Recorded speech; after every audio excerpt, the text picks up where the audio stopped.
this is all one man's collection, and that this is just a small part of it.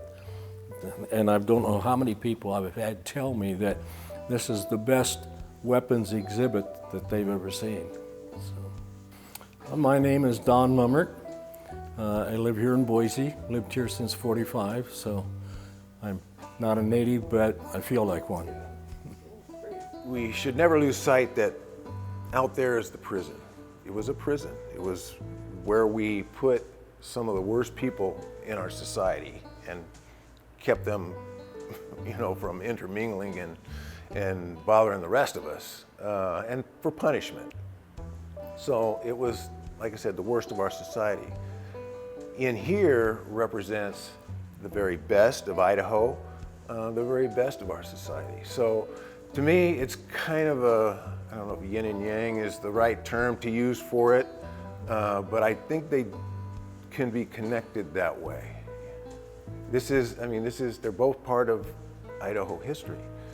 Well, my name is Glenn Aubuchon, and I'm a volunteer here at the Old Penitentiary, and I pretty much am specific to the J. Curtis Earl Memorial exhibit. I don't really have a favorite part because it all tells a component of the overall story that's part of Idaho's history. And this just gives you lots of opportunities to represent that story. I'm Virgil Clark. I've been volunteering here at the Earl for about 5 years and 7 years in total with the Idaho State Historical Society. The other side of it is over at the State Museum. I am a veteran. I was in the Army, and to me this is, as like it says up on the board there, this is a memorial to those who have served and who are serving now. So that would be my personal connection to the exhibit. Militarily speaking, Idaho was part of a big team. So it puts the Idaho veterans into perspective with the rest of the military. Do that. I was in the Army Reserve for 35 years, and we had our 2 weeks training all over. Well, I spent 37 years in the Army, so I have a little bit of a connection to the military stuff, but I was a gun guy way before I ever got into the Army. I really think, as a former Army person, that I think it's really important to recognize the veterans and those people that really gave their all to do the kinds of things that are here, that are represented by the things that are here. And that recognition is important from the standpoint of the state of Idaho. And this is only one means that the state of Idaho can materially demonstrate their commitment and appreciation of what the veterans of this state have done. A gentleman came in and had his, I think, grandkids with him, and he was saying to them, he went up to the front exhibit there and said, "This is what your grandpa wore when he was in the war," and that was pretty cool. Things like that happen a lot. If I could take one thing home, which is one of the questions I ask, would be the MG-42. And my dad was in World War II and went ashore on Omaha Beach on D-Day, so I have a real connection to a lot of the kinds of things that are here. One guy had all this stuff.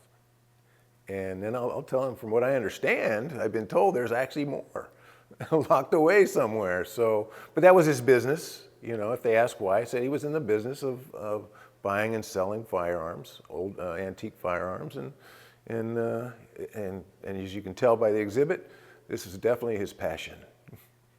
I think what's really neat about this is we have the guns, but the guns are only part of it. Mr. Earl was into militaria, which enables you to expand to the 3,000-year-old stuff that's on the other side of the wall, the pole weapons, the really ancient stuff, the crossbows.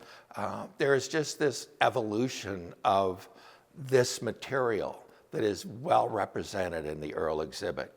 And so I don't just say it's a gun place, it's a history place. Mr. Earl appreciated it, and everything that's in here he played with. His kids used some of those swords in their Halloween uniforms. He took this Gatling gun out in the desert on a trailer behind his pickup truck and blasted away with his friends. There's just a very broad message here that, depending on who the person is sitting behind the desk and who the guest is that comes in to visit. You can tailor the message, you can still represent what this means and what it means in the context of the old pen and the state of Idaho. It's very seldom that somebody walk in and just kind of take a look and walk out. 90% of them will take a good amount of time and go through virtually the whole thing.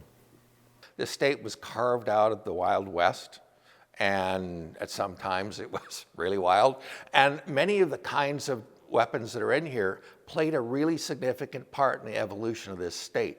A lot of the mindsets that are represented through how these people operated and what they were doing when they were using these as tools to settle and make this area safe and create a law and enforce it and protect themselves as they really tried to evolve the territory of Idaho into the state it became. And then the other major significance that we've touched on is the representation of basically the Second Amendment and the ability of people to own, deal with this kind of thing, which Mr. Earl did in spades, really represents the freedom that Idaho continues to represent within the country and among the states that are part of it. There is one exhibit over here that tells about Nelly Tasus when she was 19 years old in 1900. And we've got the pistol there that she heard some burglars, and so she fired a shot and scared them away. I knew Nelly Tasus. When I joined the Boise Little Theater back in 1953, she was there, and she would have been, I think, about 72 at the time. One of my favorite things is when you get people that are interested is to take them into the middle section where they have the pole arms and ask them why there's little hooks on the pole arms that go, the pointy part goes one way and they have this little hook that goes down the side. And I ask them, what's this for? Why is it here? And they go, oh. And so I tell them how that tool was used, how it was effective against knights, and why using that tool you didn't have to kill the knight, but you could wind up ransoming him and gaining your cause a whale of a lot of cash. So there's all kinds of facets to what's represented here. Though I often will get the question, did they take all these guns from the prisoners? So I have to clarify that. There's a sword over in the other exhibit, which a young man approached me about, and he says, you know, that sword has writing on it. I said, oh, okay, so let's check it out. So being the very amateur researcher that I am, I got the name, and well, it says Pether-Tesch Mephisit on the sword, and that the Tesches were making swords in Solingen, Germany, in the mid-1600s.